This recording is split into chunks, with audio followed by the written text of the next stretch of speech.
So on the side of the building is where we decided the location of the generator would be.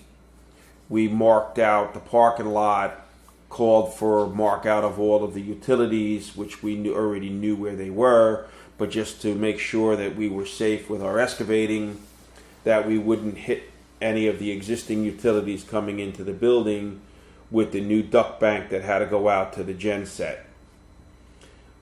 We did have to remove a piece of the sidewalk and reinstall that to get the conduits into the building.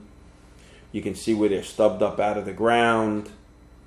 We excavated and prepared the parking lot for the new concrete pad, and cored the holes into the building to get the 5 4-inch conduits into the building.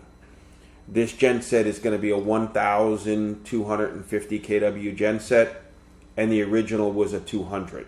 So we went from a 200 kW genset to a 1250, and we're intercepting a 3,000 amp 480 volt service with a new 3,000 amp ground fault main and a 3,000 amp automatic bypass transfer switch.